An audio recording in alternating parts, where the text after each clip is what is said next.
Olá, que bom estar de novo com você aqui no Doutorcast. Nós vamos apresentar um grande amigo, pastor André Luiz Vantes. Eu vou estar apresentando ele para vocês e nós vamos falar um pouquinho sobre fé. Então, obrigado, pastor, por estar aqui com a gente. Honra para mim também estar com você, um amigo que Deus me apresentou aqui em São José dos Campos. Muito feliz de poder dividir esse tempo com você aqui. É uma honra para mim ter você aqui. A gente passou aí momentos aí muito próximos, inclusive durante a pandemia. É verdade. O Elton foi meu doutor particular nesse período aí, de uma necessidade que eu tive, né? Fui acometido pela Covid, mas graças a Deus deu tudo certo. E muito bom também, suas palavras também muito assertivas em alguns momentos também da minha vida, então é muito bom e é um prazer estar com você aqui. Que bom. Eu vou primeiro apresentar ele, né? O pastor André Luiz Vantes, teólogo, bispo da comunidade evangélica Projeto Vida, pastor presidente da comunidade evangélica Projeto Vida de São José dos Campos. Ele é supervisor ministerial no estado de São Paulo e Minas Gerais, bacharel em Direito, olha só, né? A gente, hoje ninguém é apenas pastor ou assim como eu, né? Não dá para ser só médico, né? A gente tem que ter ser multitarefas. Isso mesmo. E além disso, ele é contabilista e MBA em gestão de negócios. Isso. Bom, o nosso papo hoje é sobre fé e talvez o meu interesse de trazer você hoje aqui é exatamente para falar um pouco sobre fé para aqueles que inclusive passaram sobre o momento da pandemia do Covid e você vivenciou um momento mais crítico, né? Sim. Há alguns meses se contaminou. Queria que falasse um pouquinho, talvez desse o início aí. A gente vive um tempo muito atípico, né? Me espanta saber muitas das vezes que a discussão ela acaba indo para um lado diferente da qual deveria ir, né, Elton? Porque eu até brinco que nos filmes, né, quando a gente vê uma grande praga, uma grande pandemia, todas as pessoas se reúnem para combater aquela situação. E hoje o que a gente vê no mundo, né, é cada um se distanciando, especialmente no plano político. E eu vejo que a sociedade, a igreja, ela está cada vez mais se juntando para que as coisas possam acontecer de uma forma diferente, né? Eu acredito muito nessa visão da vida, né? Que o amor ele pode combater tudo isso, né? Eu estava lendo algo a respeito há um pouco tempo atrás de que a gente sempre protege a nossa vida, né? Parece que a vida é o bem mais precioso que nós temos. E eu cheguei à conclusão que não é, que o bem mais precioso é o amor. Haja vista que a gente tem medo de um animal feroz, mas se o nosso filho estiver lá, a gente tira ele. É verdade. Não é? Se a gente está numa muralha de tiro e uma bala só, tem uma pessoa do nosso lado, quem é que vai ser? Vai dizer, eu não, né? Mas se for teu filho... Então o amor é maior do que a vida. É verdade. E é por isso que Jesus, ele deu, né? O Senhor deu o Filho dele por nós, né? E agora, assim, falando um pouco de fé e pandemia, eu fiz várias suposições, eu pensei, o que vai ser de nós como sociedade no final da pandemia? E eu sinto agora que nós estamos reduzindo casos. Eu saí nesse final de semana do trabalho onde eu inclusive estava na UTI, trabalhando, e eu tinha um paciente internado na UTI Covid e 9 internados na UTI geral. Então a coisa está mudando. Sim. Só que eu tinha expectativas diferentes. A gente fez um monte falou bastante que a gente se tornaria melhor, de que a gente seria talvez uma sociedade mais madura, mas em alguns momentos parece que não. E queria que talvez você pudesse falar um pouco sobre isso. O que eu vejo é que a pressão, a crise, Elton, ela ao invés de mudar, ela revela, né? Muitas das vezes ela revela aquela pessoa que está, a forma dela fazer. Mas eu confesso a você, particularmente, que eu sou um entusiasta. Eu sou um otimista, assim... Nato. Eu amo as pessoas, eu tenho amor, eu acredito no ser humano de uma forma assim... Eu já me decepcionei e vou me decepcionar, Mas até eu decidi, né? Eu decidi amar as pessoas, né? O Talmud, sabe? Ele fala que cada pessoa é o mundo inteiro. E eu entendo o seguinte, que eu não posso eu não posso me ater a uma métrica. Morreram tantas pessoas, o percentual é baixo, porque eu acho que a perda de um ente é muito importante. Sim. Não é? Então, dentro da visão que eu tenho sobre vida, é uma coisa simples. Né? Deus criou, por exemplo, o cavalo e a égua, né? Mas ele não criou o homem e a mulher. Ele criou o homem e do homem ele criou a mulher. Por quê? É a visão que o Senhor tem de que cada um é todas as pessoas. E eu preciso acreditar nisso. Então, mesmo eu sabendo, no revelar das pessoas, que o mundo não está como a gente gostaria de ser, eu sou otimista, né? Quando eu mandei o currículo aqui para a menina, né? Eu no final coloquei assim, e o melhor pescador de São José dos Campos. Eu falei, mas melhor você tirar isso, né? Não, porque aqui em São José dos Campos, se você falar que é pescador, vão falar que é mentira. Então, ela falou, história de pescador, então é melhor você tirar, né? Eu brinquei com ela, né? Eu falei assim, então, eu sempre procuro levar a minha vida de uma forma otimista, né? Crendo que aquilo que Deus preparou para mim é o melhor, né? E de que aquele ser humano que talvez não esteja passando o melhor momento dele, em alguma hora da jornada dele, Alto, ele vai encontrar a forma. O que eu sinto às vezes, pastor, é que a gente fez talvez suposições de que seríamos mais solidários. Sim. E com o progredir da patologia, dos problemas políticos, de tantas coisas que nós passamos, aquelas nossas promessas, assim como parece uma promessa de final de ano, esse ano eu vou melhorar, eu vou fazer atividade física, eu vou comer melhor. Exatamente. Parece que o tempo acabou causando o esquecimento das promessas que fizemos no começo da pandemia. Sim.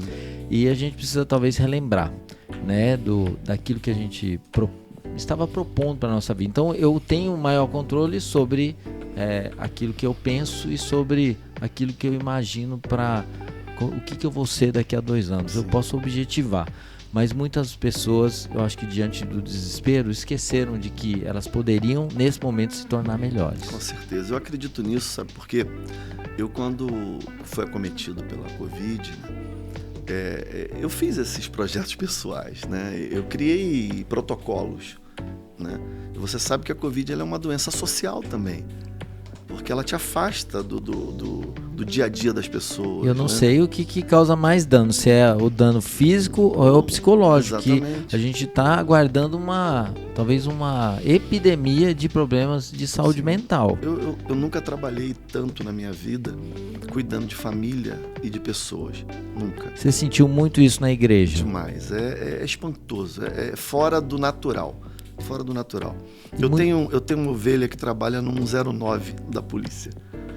E os dados que ele me traz é assustador. De como que cresceram as ligações por agressões familiares, problemas no dia a dia. Como eu falei, as pessoas se revelaram, né? Elas não têm válvula de escape. O marido ia para a rua jogar bola, não vai. A mulher ia para o shopping. Diminuiu. Então, eles são obrigados... A convivência. Não, e resolver os seus problemas na mesa. E o ser humano é engraçado. Se você aumenta a convivência, entra em crise. Se você fala, não, eu tenho que ficar isolado no quarto, aí estou sem a convivência, entro em crise. O ser humano parece que é um ser que vive encontrando momentos de crise. E a gente, na verdade, foi formado, eu acho que por Deus, de uma maneira para vivermos bem em comunidade. Vivemos e temos uma dependência. Isso ficou bem claro para mim durante a pandemia. E participativos, né? A verdade, né, é que o ser humano ele costuma correr das obrigações e daquilo que ele precisa fazer. Né? Eu tenho até uma história que eu contei esse dia na igreja de uma empresa coreana, fabricante de helicóptero, não sei se você já escutou falar. E os helicópteros começaram a cair muito. E eles começaram a sentar na mesa, chamar os técnicos para criar uma situação. Falaram, o que está acontecendo? E eles tiveram uma ideia. E a ideia dele foi o seguinte, eles davam um bônus para todo mundo que comprasse o helicóptero, que ele teria 10 horas de acompanhamento do engenheiro responsável nos voos. Né? Você já sabe o que aconteceu, né? Pararam de cair os helicópteros, né? O cara comprava, o engenheiro era obrigado a ir junto, ele era obrigado a sentar e as primeiras 10 horas de voo estar junto ao helicóptero, né? E aí parou de cair. Eles ficaram mais, com certeza, assertivos, ficaram mais firmes naquilo que tinham de fazer. Não era o helicóptero, então. Não era o helicóptero que estava com o problema. Né? O que eu aprendi, né, com isso? Que dá errado quando eu saio do barco, né? Dá errado quando eu não participo, quando eu não sigo regra, não faço o que eu tenho que fazer, não me apresento na hora que eu tenho que me apresentar. Né? É exatamente o que você está falando, né? E assim, em virtude de tudo isso, as demandas do Covid fizeram com que as pessoas entrassem em crise, Sim. procurassem ajuda, e a gente nota que a sociedade não estava preparada para receber isso. Em contrapartida, eu entendo que a igreja sempre esteve muito bem preparada para isso. Tanto é que a igreja sempre foi inclusive bem entendida como um ponto de apoio, inclusive do poder público. Sim. Isso aconteceu aqui em São José, na Secretaria de Atenção ao Cidadão, onde a secretária falou, olha, para esse pessoal que está na rua, a gente nunca conseguiu resgatar ninguém, usuário de droga. Não, a gente não consegue trazer sozinho. Todas as vezes que nós conseguimos trazer alguém e tirá-lo da droga e da rua, é porque teve ação em parceria com igreja. Isso. E a gente começa a notar que a igreja não precisa estar à parte do mundo, ela tem que estar atuante. Fala um pouquinho sobre ações que talvez foram acontecendo, eu e você observando. Sim. Quando a gente pensa em ansiedade no meio tanto dos membros quanto de outras pessoas que acabam frequentando a igreja. Eu sempre penso que a igreja ela economiza, né, muito para o Estado. A igreja é um socorro presente, né, em toda a sociedade, por uma questão simples e determinante, né? A nossa função, ela, de alguma maneira, ela traz, né, o alívio para as pessoas, né? A gente acorda, vive e dorme pensando no ser humano. Então não tem uma forma diferenciada de eu trazer isso de uma forma mais efetiva, né? Vamos dizer assim. Nós temos um projeto na igreja chamado Eu Pratico Esperança, né? E todo mês a gente tem ação, cesta básica, todos os níveis de situação, casaco. Vocês inclusive foram para alguns bairros, inclusive na periferia de São José, fizeram atendimento odontológico. Sim. Eu me lembro, isso. Odontológico, orientação de saúde. Exatamente. Quer dizer, não ficaram simplesmente falando sobre fé e sem ação, sem obra. A visão que eu tenho de igreja, Elton, é de cotidiano, né? É de cotidiano. Não adianta eu falar nada para você que você não consiga e não possa colocar em prática no teu dia a dia. E a única maneira de eu fazer isso de uma maneira efetiva é conviver com as pessoas, né? Saber a realidade do problema de cada um delas. A visão que eu tenho de vida é que na minha fortaleza eu vou poder te ajudar na tua fraqueza. Só que vice-versa é a mesma coisa, né? Você é uma pessoa que faz muita missão, já vi que você foi para muitos países, e eu tenho plena consciência, com todo o amor que você tem às pessoas, que você foi para lá e ajudou muita gente, mas você foi muito mais ajudado do que ajudou. Isso ficou bem claro para mim nas viagens, inclusive que eu fui para o Líbano. E a ideia é que quando na segunda viagem ao Líbano a gente foi com um grupo maior de pessoas, eles ficavam na expectativa. E aí, o que nós vamos fazer de atendimento médico? Eu falei, calma, você nunca vai resolver todos os problemas de saúde, nem no local como São José dos Campos, onde saúde eu acho que o serviço público de saúde nosso é muito bom, muito parecido com o convênio de outras cidades. Sim. E mesmo assim a gente não consegue atender todas as demandas de saúde. Imagina quando você vai para um país como esse. Qual é a ideia? É atender ou é acolher? Então quando você vai e dá acolhimento, ouvido, talvez a pessoa é mais beneficiada. Com certeza. E eu fazendo isso, tem questões neurológicas também, né? Que trazem no nosso cérebro a inteira sensação de satisfação por aquilo que você está fazendo. E eu creio que você vai valorizar também algumas coisas que não valorizava antes, né? Coisas simples, cotidianas do teu dia a dia, né? a comida da sua esposa, a sua cama, o seu chuveiro quente. Eu me lembro do Senegal. Eu tinha o tchebudjen. Tchebudjen era um alimento que era assim, feito com o maior carinho lá pela população, mas simples. Então eles pegavam e fritavam um peixe num tacho lá. Aquele óleo que sobrava, eles fritavam a cebola e com mais um pouco de óleo que restava, eles cozinhavam o arroz. Aí colocavam o arroz num tacho, jogava a cebola, né, frita com óleo por cima e no meio o peixe. Só que não tinha pratos nem talheres. Então a gente comia uma fatia de pizza. Então você ia lá com a sua mão direita, pegava um pouco de arroz e um pouco do peixe e comia. E eu falava, meu Deus, como é diferente. A gente, cada um no seu quadrado ou no seu prato. Isso. E lá a gente teve que comer tudo junto, mas a gente amadureceu muita coisa com isso. Porque você começou a valorizar coisas que antes para você eram cotidianas e normais, né? E a vida, ela não tá aqui só em nós, né? Ou nas coisas, né? Exatamente. Tem alguém passando ali agora, nesse momento de carro, que você não sabe para onde ele vai, quem ele é, se ele está indo para uma festa ou para um funeral, né? Nós não podemos achar que tudo gira em torno de nós. Sabe, Elton, a coisa mais difícil é você encontrar uma pessoa que vive o presente no presente. Talvez esse seja um grande tesouro. Por exemplo, nós estamos aqui. A gente tem a condição de focar no que nós estamos vivendo e viver essa situação. Como a gente pode sair para jantar é a mesma coisa. Porém, tem muita gente, ou a grande maioria, que ela é acometida ou pelo aprisionamento do passado ou pela ansiedade do futuro. E ela não consegue viver o presente no presente. Eu vivo o futuro, eu amo, eu tenho saudade do que vai acontecer na minha vida.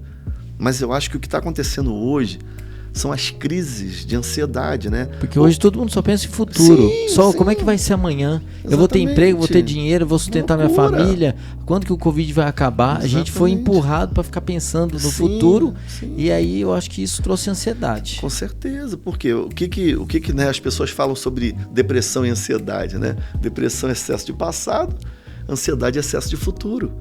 Né? Por quê? Porque nós deixamos de viver o presente. Então hoje nós temos um dia aqui, temos um momento. Quer dizer, acho que o cara pensa, minha vida estava muito melhor no passado. Exatamente. E daí ele fala, meu Deus, vai ser um caos lá no futuro. Ele esquece de que ele tem coisas boas para vivenciar. Agora. Mas fala o que a Bíblia fala sobre futuro, assim.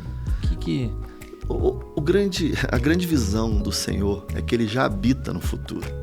Né? Quando você pega, por exemplo, a Torá, né? Você corre esse risco, né? Eu não sei se você tem uma Torá em casa, eu tenho. Você tem filho pequeno, eu já não tenho mais filho pequeno, eu tenho uma neta, né? Parabéns, inclusive, né? Eu tava vendo a fotinha dela, eu acho que foi de ontem, você postou ontem ou foi hoje? Mas eu posto todo dia, né? Toda hora. É um babão demais. É um sentimento se eu começar a falar, não paro de falar dela aqui, da maravilha que foi ela para minha vida, para esse tempo, né? Todos os avós dizem que é um amor irresponsável, né? Eu acho que é um amor fora do tempo, né? Quando você pega uma criança, você não tem mais tempo, então você tem que depositar tudo nela. Você tem que correr. Então esse é amor. Mas vamos falar aqui da Torá. A Torá, ela parece que é um livro errado, porque ela abre assim, ó. De trás para frente. Exatamente, né? E aí um dia já me perguntaram isso, falaram assim, mas esse livro tá errado. Eu falei, mas peraí, se tem alguma coisa errada somos nós, né? Porque nós estamos falando de um antepassado, de alguém muito à frente de nós, né? Por que eu tô te falando isso? Por causa do futuro, né? Porque na verdade, Deus ele escreve, né, de trás para frente, de frente para trás, melhor dizendo. Porque ele já está no futuro, né? Ele já nos encontrou lá. Né? Paulo ele deixa claro, né, que ele esquece das coisas do passado e vai em direção ao alvo. Eu amo essa visão de ter saudade do futuro, daquilo que eu tenho para fazer lá na frente. Mas como eu te falei, eu acho que hoje o grito dessa geração é voltar a viver o presente, é voltar a se divertir com o prato pequenas coisas, detalhes. Eu ontem falando um pouco na igreja sobre atitude, eu estava falando para isso que uma pequena atitude ela pode mudar toda uma história, né? É você acordar de manhã e dizer que ama a sua esposa, é você agradecer, né, a um café da manhã, porque assim, Elton, essa pandemia ela nos aproximou demais da morte, né? Levou pessoas cedo, então a gente não tem mais tanta certeza, na verdade essa certeza ela nunca existia, mas como a gente não conseguia ver, a gente vivia de uma forma um pouco despretensiosa, sem um compromisso. E hoje, se tem alguma coisa que a gente pode tirar disso, é poder viver hoje. A minha visão que eu trago para as pessoas é essa: amanheça e viva como se não tivesse amanhã. Uma das coisas que eu aprendi, talvez, com a pandemia, foi a necessidade de eu não deixar ou não procrastinar, não deixar para depois aquilo que eu precisava fazer hoje, em relação às pessoas. Então, o que eu noto, eu vi muita gente morrer. Passou muita gente pela minha mão durante a pandemia. Na UTI eu perdi pacientes, né? Infelizmente, alguns idosos, alguns jovens. Graças a Deus eu não presenciei nenhuma criança, né? Mas eu sei que quando a pessoa entrava consciente para a UTI e estando ela se despedia do familiar, consciente, orientada, conversando, cansada, e daí ia lá para dentro, e daí depois disso a pessoa nunca mais era vista, porque ela estava isolada, a família não podia ter contato, os familiares entravam em crise, né? Elas entravam em crise porque exatamente elas não tiveram a chance de despedir, mas porque às vezes até não fizeram aquilo que era para fazer no passado, né? Então, eu li um livro há muitos anos atrás, um livro muito simples, e o tema do livro é Um Dia para Viver, não sei se você já leu. Eu já ouvi falar, mas não li. Então esse livro me chama a atenção porque ele dizia que quando as pessoas entravam na UTI, né, esse pastor, ele viveu esse tempo lá junto, né? Ele dizia que o problema das pessoas não era a doença, mas aquilo que ela deixou de fazer durante a vida. Especialmente os pacientes terminais, a crise deles não era que eles iam morrer, ou que possivelmente iam morrer, mas aquilo que eles não fizeram na sua vida. Por isso que a gente precisa aproveitar as fases, né? Você tem que aproveitar as fases da sua filha, né? Você tem que aproveitar a sua fase pessoal, né? Eu sempre brinco com a minha esposa, né? Ela tem um desejo de ir à Grécia, né? E eu digo assim, mas quando nós vamos, né? Porque tem uns morros lá na Grécia, né? Tem uns lugares... Se deixava muito depois... Pô, com 80 anos, né? Para fazer a nossa, 8ª lua de mel na Grécia, né? Subir naqueles morros vai ficar difícil. Então eu falo, olha, o momento é agora, né? Não adianta eu ficar acumulando, criando situações que eu não vou conseguir resolver depois. Eu hoje estava falando ali com o Guilherme que eu não lembrava que criança dava tanto trabalho, né? Porque eu acompanhei pouco, sabe, a vida das minhas filhas pequenas. Você troca fralda? Hoje, não, da minha neta, não, ainda não, né? Ainda não troquei não, mas eu estou acompanhando à noite ela dá aquelas trocadas de noite, né? E falei, dá trabalho, hein? Cara, eu não imaginava que era tanto, né? Por quê? Porque quando as minhas filhas tiveram aquela idade, eu não acompanhei. Por excesso de trabalho, né? Eu trabalhava demais, tinha empresa. Viajava bastante. Tinha uma vida muito movimentada. Um dia, a minha filha fazia 5 anos de idade, a minha filha mais velha, Ana Clara. E eu, no aniversário dela, peguei ela, levantei ela assim, sabe? E eu tentei me lembrar da jornada dela. E eu fui acometido por uma situação terrível na minha vida. Que eu só lembrava dela no dia que ela nasceu e aquele dia que eu estava levantando ela. Ali se iniciou a minha conversão, a minha mudança de vida. E quando eu falo conversão, eu falo de uma maneira geral. Conversão da sua atitude. Total. E eu falei assim, tem algo muito errado comigo. Tem algo que eu preciso mudar, né? E tem a ver com tudo que nós estamos conversando aqui, que é você poder viver a cada dia as fases daqui. E eu implementei uma velocidade na minha história com elas, ao ponto delas não gostarem, de ficar em crise, de eu levar na escola, de eu todo dia almoçar, jantar, de eu dizer que te amo toda hora, correndo atrás de um prejuízo que eu entendi que talvez eu não conseguisse depois. E talvez fique a dica que para aqueles que estão nos escutando hoje, existem coisas que você não consegue remir. E dentre elas está o tempo, né? Tá determinadas coisas que você não consegue pegar de volta. E você precisa correr. Né? Correr para quê?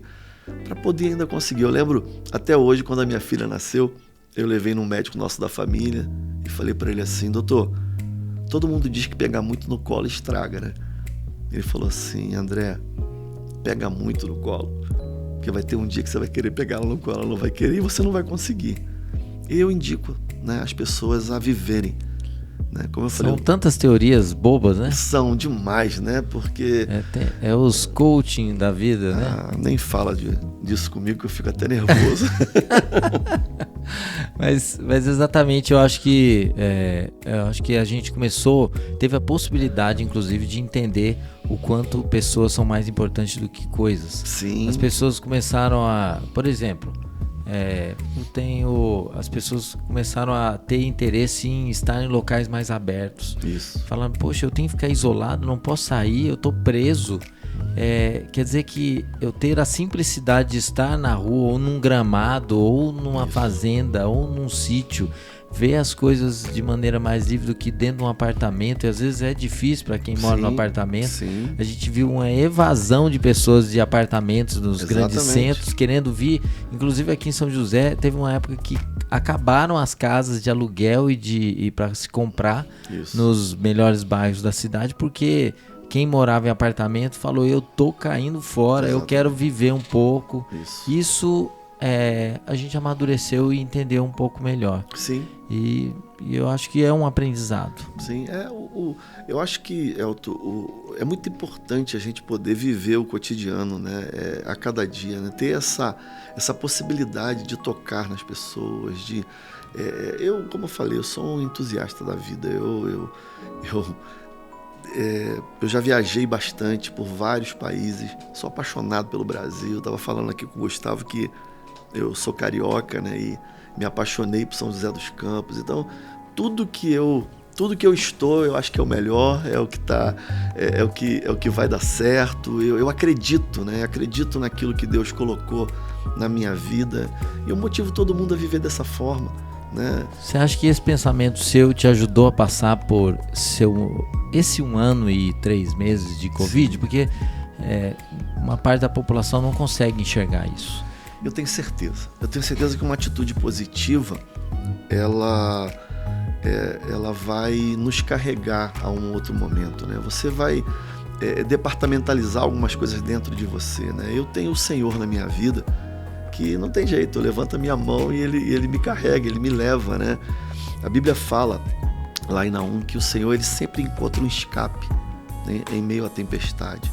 Nós estamos falando de um Senhor, de um Deus, que Ele é o Deus do otimismo, né? Ele é o Deus da boa notícia, Ele é o Deus da boa nova, porque o projeto final dele é a eternidade, né? É uma vida maravilhosa. Eu passei um ano muito difícil, você sabe disso, acompanhou parte comigo, né? Eu perdi minha mãe, perdi cunhado e de repente... Foi uma história difícil mesmo, eu vi. E depois você ainda, durante a morte da sua mãe, você ainda estava isolado por causa do Covid. Exatamente, eu não pude participar de nada, não pude receber um abraço nesse período, nada. E na verdade, só você, né, que estava de alguma maneira me ajudando e devidamente preparado, né? Então assim, mas ao mesmo tempo eu entendi que eu precisava retomar, eu entendi que eu tinha uma missão com base em tudo isso que eu vivi, né?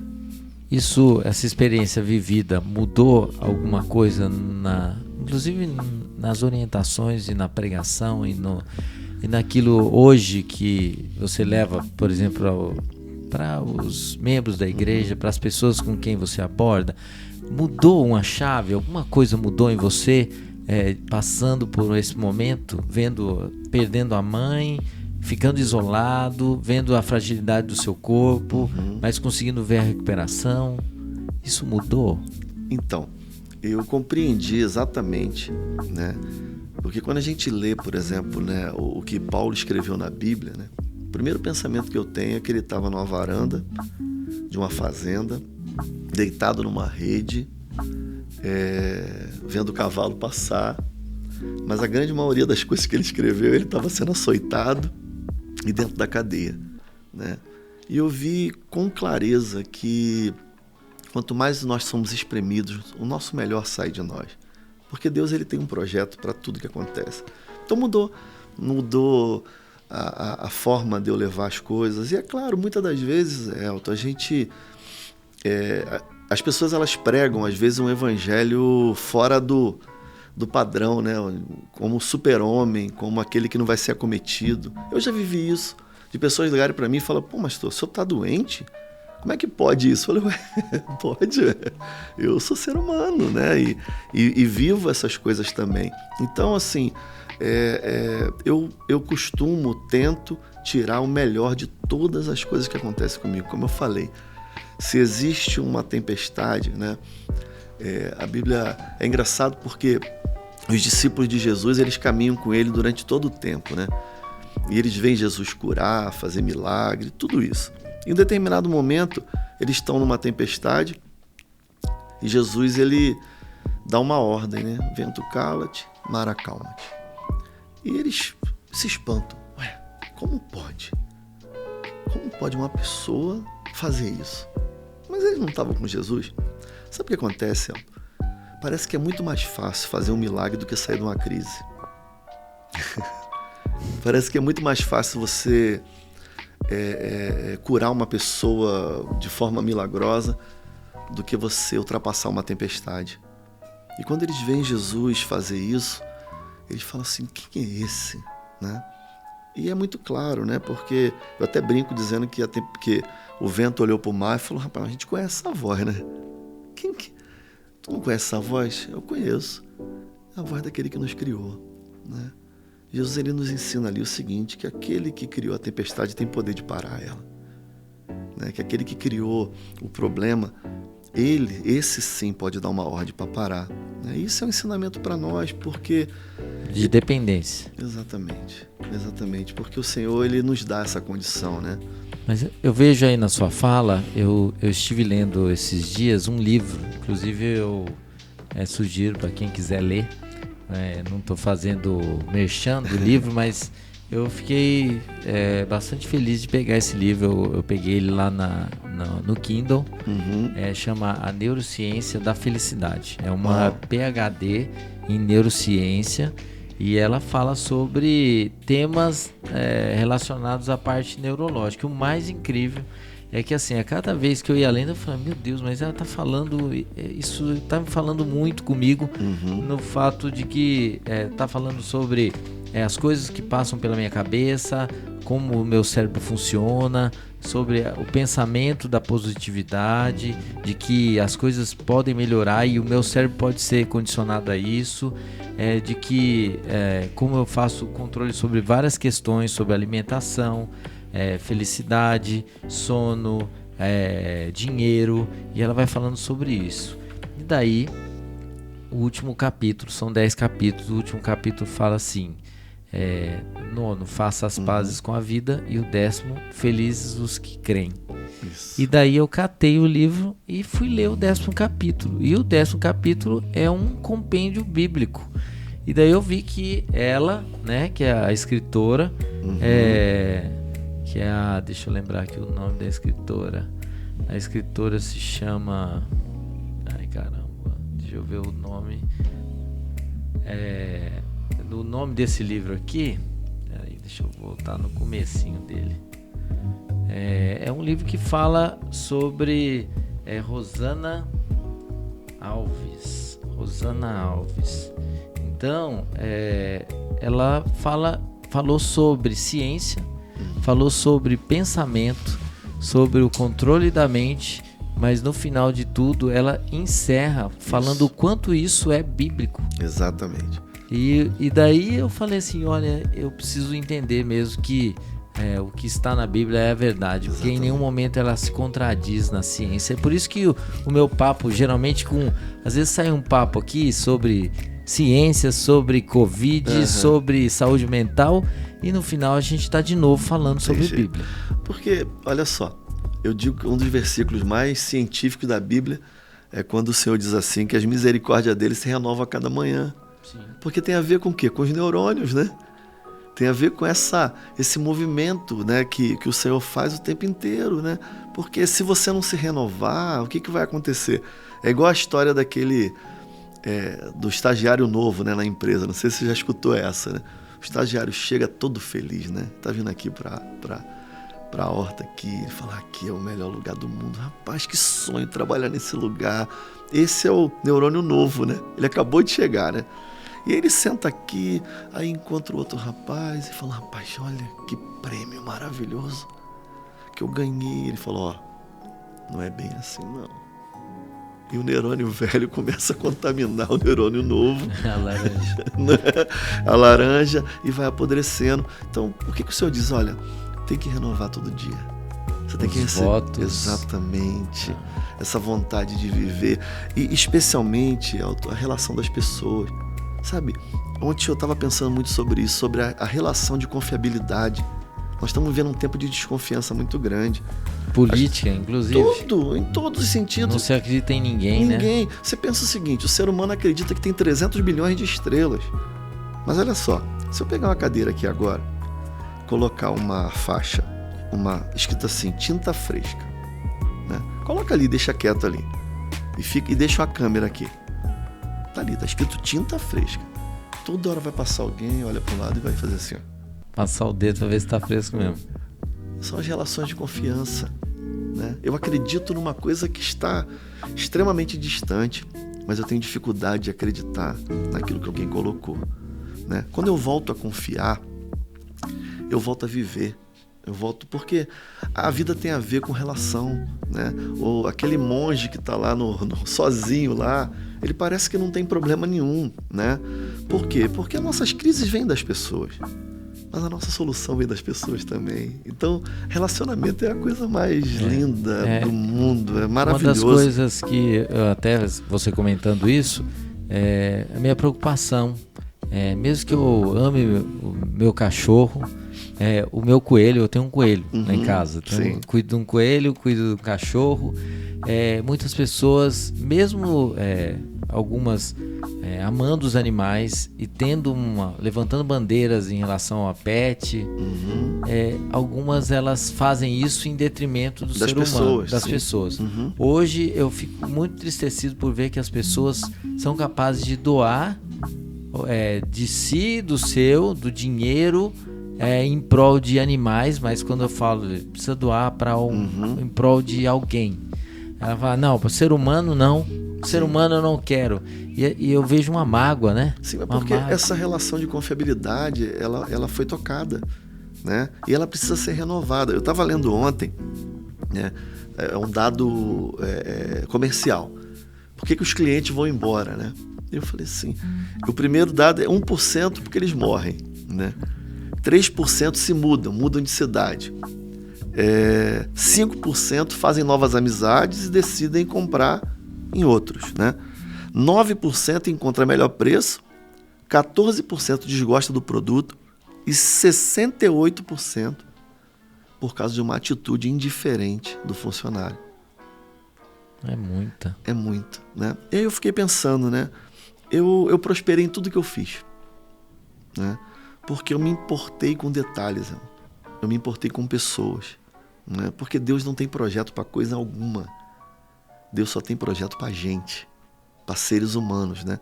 Eu brinco na igreja que eu nunca fui frentista de posto, poderia ter sido, mas se eu fosse, eu ia ser um bom frentista, né? O carro ia chegar, eu ia pegar meu pano e ia colocar aqui do lado e dizer, doutor, o que o senhor está precisando? Deixa eu limpar seu vidro. Enquanto eu estou botando a gasolina, eu estou puxando um assunto, criando uma situação, e eu tenho certeza que eu ia ganhar uma gorjeta boa, ou pelo menos um cliente assíduo. Um cliente assíduo e alguém falando bem de mim para o meu patrão, né? Eu não consigo entender, né? Eu converso com isso com as minhas filhas, com as pessoas que confiam em mim, dizendo o seguinte, falo, olha, você precisa fazer a mais sempre, em todas as áreas da tua vida. Se você faz exatamente a sua obrigação, você já está pago. Já está resolvido. E é pouco para o mundo de hoje. Para que você seja extraordinário, exatamente, você precisa fazer algo mais. Além do natural. Tá? Só que isso tem a ver com essa política de confiabilidade que eu estou te falando, né? Das pessoas voltarem a confiar. Nós não nos conhecemos há tanto tempo, né? Mas nós decidimos confiar um no outro. Né? E não é só porque nós escutamos falar. É só porque um decidiu se importar com o outro. Exatamente. E daí tem a ver com atitude, né? Exatamente. Eu estou entendendo que preciso realizar uma atitude de... Afinal de contas, hoje eu estava vendo uma definição sobre amor, e contava que um filho pegou e falou, olha... mãe, eu vou numa festa aqui, rave, e a mãe falou, você não vai. Não, mas eu tenho 16 anos, eu vou. Não vai. Ué, mas eu não vou, mas você pode me obrigar agora, mas daqui a 2 anos isso vai acabar. Ela falou, não vai, porque enquanto você morar debaixo da minha, do meu teto, você não vai, porque quem manda sou eu sou sua mãe, você vai me respeitar. Aí ele falou, então você não me ama, você não vai ter o meu amor. Ela falou, eu não preciso do seu amor. Aí ele falou, mas como assim? Você não precisa do meu... Ela falava o seguinte, o amor é uma decisão. Isso mesmo. Eu não preciso que você me queira amar. Eu fiz a opção e eu te amarei para sempre. Uma atitude. Mas eu não preciso do seu amor, porque isso é você que precisa decidir. E daí simplesmente ele falou que ele saiu dali bravo e ficou 1 semana sem falar com a mãe. E daí 1 semana depois ele tentou falar com a mãe e a mãe ficou 1 mês. Mas é isso. Veio lá e ela não precisava. Ela falou, eu já te amo, você não precisa. Eu acho que é bem isso. Não há nada que eu faça para que Deus me ame mais ou me ame menos. Mas eu preciso ter a minha atitude. Isso. Assim como eu preciso para com as outras pessoas. Exatamente. Eu sempre defendi, né, que amor não é sentimento, que amor é atitude. Né? É uma decisão pessoal. Hoje eu estou ampliando isso, eu estou escrevendo sobre isso, estou ampliando. Vai sair livro aí? Eu espero que sim. Eu não tenho a prática de escrever para livro. Então somos dois. Somos dois que eu também estou escrevendo, mas... Eu devo ter, talvez, assim, catalogado mais de 1000 sermões, mas eu não consegui juntar isso para fazer um livro. Não sei. Bom, em suma. Vai sair. Vai espero sair. Que sim. Mas dizem que depois que sai o primeiro, o segundo sai mais fácil, então, e aí por diante. Vamos ver. Eu estou ampliando isso na visão da admiração. Eu cheguei à conclusão que amor é admiração. Né? Que você precisa, por exemplo, admirar a Regina o tempo inteiro. Como cozinheira, mesmo que ela não cozinhe tão bem. Um dia uma pessoa chegou para mim e falou assim, pastor, a pastora nunca salgou uma comida? Ela falou, muitas vezes, mas eu nunca falei. Inclusive, foi um momento muito importante para mim. O primeiro almoço que a minha esposa fez para mim. O primeiro almoço que ela fez pra mim, assim que a gente se casou e voltando pra casa da lua de mel, eu tenho que convir, ela sabe disso, não estava muito bom. Mas assim, eu fiquei emocionado com o quanto ela estava apreensiva em fazer. Isso. E o quanto ela ficou emocionada de fazer. Foi a comida mais salgada e meio sem nexo, mas a atitude dela de tentar providenciar aquilo para mim, hoje já cozinha melhor, mas na época foi uma demonstração e a gente acabou, nós dois chorando juntos pela demonstração da tentativa do amor ali através do alimento. Você não concorda comigo que a gente às vezes fala o que não deve, né? Desnecessário, sem noção de uma necessidade, né? Tem coisas que são simples palavras vazias de algo que não vai resolver, né? Detalhes que não levam a nada, né? Eu até quero desafiar aqui as pessoas, se você não aguentar muito tempo, mas que você fique uma semana tendo atitudes, dando importância a todos que passarem pela sua vida, desde o porteiro do seu prédio, é claro, a sua família, ao teu dia a dia, e traçando isso como meta de vida, uma semana, tratando essas pessoas como as pessoas mais importantes da sua vida, dando devido valor a elas, valorizando aquilo que ela tem e demonstrando admiração. A colheita que vocês terão será sobrenatural, porque você começa a criar um grupo ao seu lado, né? A modificar aquele ambiente. O que eu vejo, Elton, é que os ambientes estão muito contaminados, né? Eles estão excessivos de cobrança, pais cobrando excessivamente os filhos. De razões também. De razões, procurando porquês, né? Ou achando que somente a sua verdade vale. Exatamente. E outra coisa, nós temos dias ruins. A gente começou falando sobre fé e estamos falando sobre relacionamento e sobre amor, Sim. E eu noto que isso tem tudo a ver, as duas coisas. Eu acredito nisso totalmente, né? Eu sou um homem de fé, como eu falei, porque quando eu falo para você que eu sou otimista na vida, isso se chama fé. Porque você acreditar num mundo, né, do jeito que está sendo apresentado para nós, né, é porque eu acredito num Deus que é maior do que tudo isso. Né? E que nos fez aqui, né? Que nos permitiu estar aqui para que haja uma modificação disso tudo, uma grande mudança radical, né? As pessoas precisam voltar a se amar. O que eu vejo, né? Quando você brincou aí dos coaches, eu falei assim, dá até raiva, mas eu não tenho nada contra coach, não. O que eu tenho é que eu acho muito estranho, né? As pessoas de alguma maneira quererem entregar uma coisa que nem elas fizeram, né? Quando alguém chega para mim e fala assim, eu quero te ensinar a vender essa caneca aqui, né? Mas ela nunca vendeu nada. E ela nunca vendeu nenhuma caneca. Ela tá me ensinando um sistema de venda, ok, aí eu vou partir para isso, né? E isso muitas das vezes, né, gera uma ebulição de sentimentos nas pessoas. Por quê? Porque nós entramos no mundo da estrutura, né, e saímos, né, do mundo social, do mundo do toque, da importância, como eu falei. Da simplicidade. Da simplicidade. Por quê? Porque todo mundo... Jesus, ele diz que ele é pão. E naquela época, pão era só farinha e água, nem fermento tinha. Mas a gente quer botar um creme, quer botar uma calabresa, a gente quer né, criar coisas a mais. Eu não tenho nada contra a estrutura, né?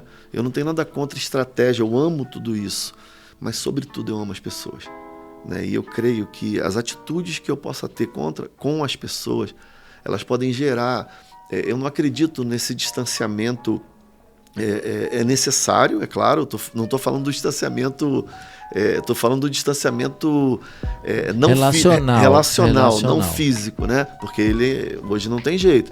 Eu não acredito nisso, eu não acredito em alguém que eu não consiga estar, né? Mas isso está acabando. Nós estamos reduzindo bastante o Covid e a gente vai voltar a ter mais liberdade de relacionamento. Eu creio nisso. Creio mesmo. Mas eu acho que é possível, Elton, mesmo com Covid. Eu posso não estar na sua casa, mas todas as vezes que eu precisei conversar com você, eu consegui. Eu fui lá ver você com Covid. Não é? Com Covid, exatamente. Então, assim, eu vejo que o distanciamento está muito dentro de nós, porque, vamos lá, para a cadeira que está lá, tinta fresca, né? A confiabilidade que acabou. Falou, será que esse cara escreveu isso aqui? Não foi para mim não sentar? Poxa... não vou ter esse trabalho, né? Quem vai ter esse trabalho para isso tudo, né? Eu vejo que a gente está num caminho, né? E muitas das vezes ele nos leva, né? A vida, Elton, ela é uma jornada, né? Como eu falei, do carro que está passando lá, que eu não sei para onde aquela pessoa vai. Eu vou sair daqui agora, desse ponto, nós estamos juntos e o nosso projeto é chegar até a tua xícara aí. A nossa velocidade, ela vai determinar algumas coisas para nós, né? Né? Você saiu correndo, né? Você é atleta, você tem foco, né? Você está olhando. Nem tanto. Você viu a minha testa aqui rachada, meu nariz cortado, fui me meter a surfar. Você está olhando ali para aquela xícara, você não tira os olhos. E eu fui seguindo você. Eu te perdi de vista. Só que aí no meio do caminho, tinha um senhor sentado assim no banco, cara. Um cara bem humorado pra caramba, eu sentei com ele, ele começou a me contar uma história, nós rimos demais. E eu falei, cara, eu tenho que ir lá, tem a xícara lá que eu tenho que chegar. E eu fui andando, encontrei um lago, uma cachoeira, não consegui, tava suado, resolvi dar um mergulho. Continuei andando, eu vi lá um coelho passar, vi uma coisa rolando, e eu tô chegando. Quando eu chego, você já tá lá, descansado, olhando pra mim, e falo, poxa, Demorou, né? Falei, demorei, cara. Rapaz, e aquele velho, hein? Gente boa toda a vida, hein? E tu, quem? Nem vi. E a cachoeira, você não tomou um banho? Também não. Essa é a jornada da vida. Na verdade, é a jornada, é mais importante. Exatamente. Né? Porque a jornada é mais importante do que qualquer coisa. Né? Não é... Eu penso que nós vamos ter poucas grandes conquistas na vida. Se eu só celebrar na conquista, eu vou ter pouco motivo para celebrar. Eu tenho que começar a celebrar todos os dias da minha vida. Celebrar a possibilidade que eu tive de estar aqui hoje com você, de falar para essas pessoas, celebrar o café da manhã, o mêsversário da minha neta, celebrar a igreja ontem, as conversões, as pessoas que tiveram força para estar, celebrar tudo, cada detalhe da vida e decidir viver cada dia como se fosse o último. Eu vejo que a nossa história, ela tem muito mais jornada do que final. Olha só como tudo que você está falando tem a ver com o livro que eu acabei falando. Eu falei, peraí, isso aqui é tudo que eu li do livro. Olha só. Mas eu não li o livro, não. Não, então, mas aí eu vou te sugerir ler. Olha o que fala aqui, ó. A felicidade começa com a vontade de ser feliz. Você toma a decisão de ser feliz e consequentemente, seus comportamentos irão em direção a esse alvo. Gosto de pensar que a felicidade está relacionada com a satisfação, com o equilíbrio físico e mental e com a certeza de que os problemas podem ser resolvidos. A tranquilidade, a paz de que as coisas... E quando você tem um foco em Deus, isso vai acontecer. Ser feliz é estar disposto a encontrar o que a vida tem de melhor para nos oferecer. É sair da posição de vítima e agir para que as coisas melhorem. Felicidade é gostar de viver. Há pessoas que não gostam de viver. Prova disso é que não cuidam da própria saúde, reclamam de tudo, tornam-se companhias desagradáveis e acabam afastando os outros. Parece que é tudo que a gente está falando. Exatamente. Aqui. E aí termina assim, nesse momento lembro da definição de vida, de que mais gosto. Né? Ela faz o comentário. E que mudou, né, segundo ela, a maneira dela entender a vida. Vida é o que acontece enquanto planejamos o futuro. É isso. E vida é hoje, e hoje é o tempo para ser feliz. Exatamente. Então, é viver agora. Você pode pensar no futuro. Claro. Tem que ter, mas tem que ter atitudes do agora. Claro, é viver o presente no presente, é o que nós estamos falando. E Elton, é uma coisa muito interessante que você falou sobre essas pessoas que estão muito mal resolvidas, né? Você entra nas redes sociais, você vai entender que todo mundo que está lá vociferando, seja contra qualquer coisa, não estou aqui falando de questões específicas nenhuma, né? Tem gente que está muito dolorido, né? Que virou um muro de lamentação. E você vai ver a condição dela, é porque muitas das vezes ela não está feliz com ela mesma, porque quem está feliz, ele não tem tempo para isso, né? Porque felicidade, Elton, não é uma circunstância de vida. Não é uma coisa que aconteceu. Como você falou, eu passei momentos difíceis, mas isso não me tornou um homem feliz. Eu vivi uma tristeza, mas isso não me tornou uma pessoa amargurada, em crise. Eu não vivenciei, a minha dor não se tornou a minha vida. Exatamente, né? A tempestade, ela estava fora de mim, ela não entrou dentro de mim. Não é? Por quê? Porque felicidade é um estado interior, é uma coisa que sai de dentro para fora. Eu não preciso estar com a minha conta bancária cheia para ser feliz. Eu não preciso que todas as coisas aconteçam do jeito que eu quero para eu ser feliz, né? Eu tenho, isso é algo que está dentro de mim, porque eu decidi, né? É como uma viagem, né? A vida é essa viagem e necessariamente eu, por exemplo, amo viajar. Eu não poupo um recurso financeiro para viajar, mas mais importante do que o lugar que eu vou é a companhia que eu estou, né? Porque eu posso estar em cima da Torre Eiffel com uma pessoa muito chata, né? E ser muito ruim a viagem, né? E posso estar ali na praia, aqui muito pertinho, com uma pessoa que eu amo muito, que me diverte, que me faz rir, que pega aquele tempo, volta a falar, parece que a gente está sendo repetitivo, mas não é repetitivo, é porque essa é a coisa mais difícil do mundo, é você viver o presente no presente, não é? Eu vejo você pedalando com a tua filha lá, aquele momento ali é aquele momento, ele não tem um paralelo àquilo, não é? Você não está sendo acometido pelo que você vai fazer amanhã e nem o que você deveria ter feito ontem, porque senão você não viveu. E aquilo é incrível, que aquilo é relembrado todo dia, o dia que estávamos juntos, sim, andando. E que não é a mesma felicidade quando eu adquiro coisas. Não tem jeito. Aquilo se vai, aquilo cai no esquecimento. Exatamente. Mas o relacionamento, a vida, ela permanece. Não tem jeito, ele é maior do que tudo isso, né? Muito maior. Que papo cabeça, hein? Meu Deus do céu, muito aprendizado, que bom. A gente expõe verdades que sim, muitas pessoas estão almejando buscar. Eu acredito. Elton, eu acredito no evangelho do cotidiano, sabe? Eu acredito que tudo que a gente faça e fale, eu precisa fazer luz na minha vida e na sua vida, né? Que as pessoas possam pegar essas coisas e aplicar, ter uma aplicabilidade, né? Porque isso é vivenciar, né? Isso é viver, seguir os passos, não é? Nós somos o povo do caminho, né? E o povo do caminho é aquele que anda, aquele sim, que segue, que prossegue, que não para, né? Mas eu preciso pegar isso de alguma maneira, fazer jus na minha vida. Eu não quero gerar nenhum nível aqui de barreira, né? Mas a felicidade, ela é um cartão de visita, ela abre portas, né? E eu falo aqui para as pessoas que estão amarguradas, tristes, para que elas procurem nelas, porque tudo que elas precisam, Deus já colocou dentro delas. Um dia, Pedro está entrando no templo e na porta do templo tem um paralítico.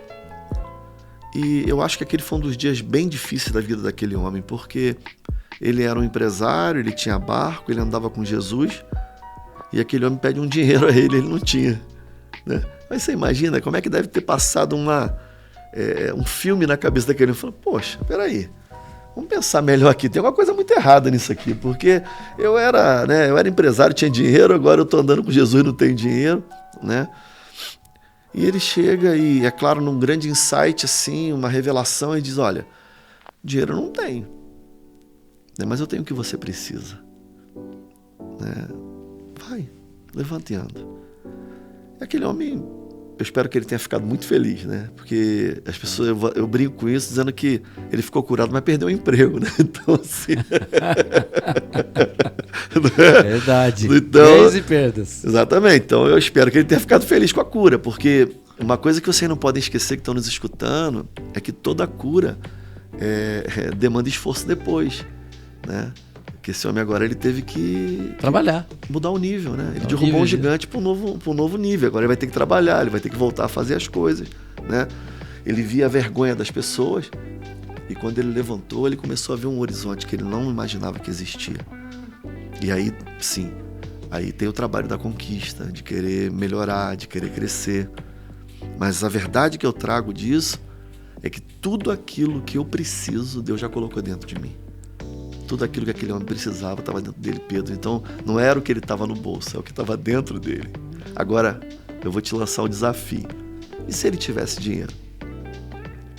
Ele ia curar esse homem? É verdade. Tem horas que Deus nos tira a coisa para que a gente faça outras coisas mais importantes. E a gente não consegue ver isso. Pastor, eu queria que você talvez encerrasse esse momento nosso aqui, esse bate-papo. Hoje falamos um pouco sobre saúde, falamos já acabou? pouco... tá encerrando. Mas falando um pouco sobre saúde, falamos um pouco sobre fé, sim, falamos sobre relacionamento, falamos sobre a situação que vivenciamos hoje, inclusive de saúde mental. Então olha como que o assunto é tão amplo e ele interage de diversos modos e em diversas frentes na vida nossa. Sim. Queria que talvez trouxesse uma palavra, principalmente para aquele que está em mais sofrimento hoje ainda. Muita gente ainda está vivenciando muito essa questão, e daí uma palavra sobre fé e sobre esperança para o futuro. Sim. A gente tem vivido tudo isso que você falou, né? Me vem aqui à memória um momento que venha um judeu, um homem, e ele é acometido por salteadores e praticamente o deixam semi-morto no chão. Essa história é muito conhecida, independente de quem está nos escutando, seja de qualquer credo, vai saber do que eu estou falando, né? Que é a história do bom samaritano, né? E a Bíblia diz que passa um sacerdote, né? Eu não quero nem entrar aqui na história, porque tem um motivo do sacerdote e o levita estarem passando ali. E o sacerdote passa ao lado, né? Me chama a atenção isso porque às vezes a gente vive isso, né? A gente está caminhando e está vindo alguém lá, né? Alguém talvez com necessidade, e a gente atravessa a rua, né? Mas era um sacerdote. E depois passa um levita e ele faz a mesma coisa, né? E aí vem um samaritano. E essa história tem sentido por um simples motivo. E o motivo dessa história é que o judeu não dá bem com o samaritano, né? E ele não poderia aceitar a ajuda desse samaritano. E naturalmente o samaritano não iria ajudar também. E é ele quem ajuda, né? E eu acredito que aquele homem estava deitado no chão. E a maneira que a gente, que é leigo, que não é médico como você, vai saber se a pessoa está viva, eu acho, é dando 2 chutinhos assim no pé, né? Eu acho que ele deu 2 chutinhos no pé do judeu. Viu que estava vivo. E o judeu deu uma olhadinha assim e falou, ih, rapaz, um samaritano. E eu acho que passou um filme na cabeça dele, sabe? Pensei que ele deve pensar assim, eu tenho 2 saídas aqui. Ou eu sangro até a morte, ou eu aceito a ajuda desse homem que eu não deveria aceitar ajuda, porque a cultura me diz isso, porque um dia me falaram isso. E esse homem toma uma decisão de aceitar a ajuda. Ele é cuidado das suas feridas ali de uma maneira rápida. A Bíblia diz que o samaritano coloca ele no cavalo, no animal dele, e leva até uma hospedaria. Deixa ele lá, dá um dinheiro e fala assim, olha, eu espero que esse valor dê. Mas se esse valor não der, quando eu voltar, eu pago o que está faltando, né?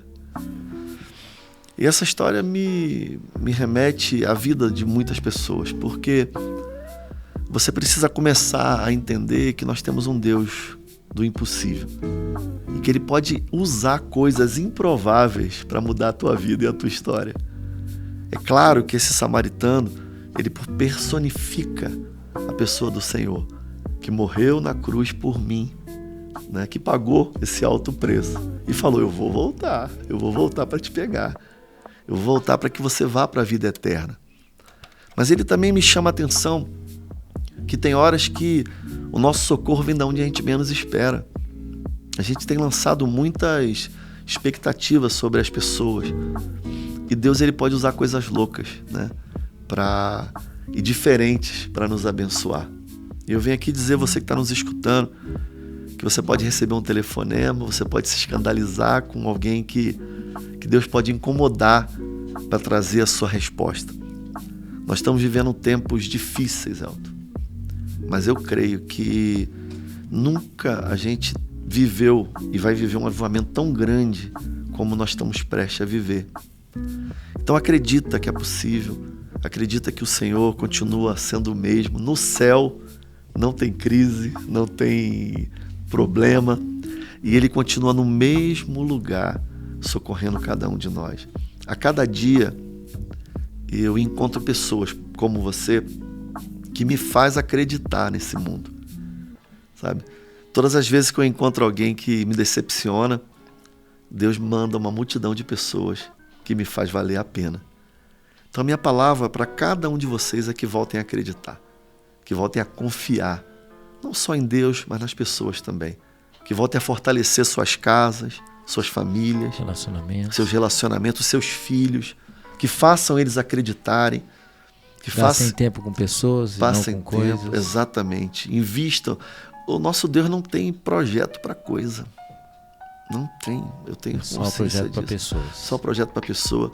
Ele não tem dificuldade em não dar o carro que você quer, se esse carro for usado para um bem coletivo. Deus, ele te trata particular para que você use na coletividade.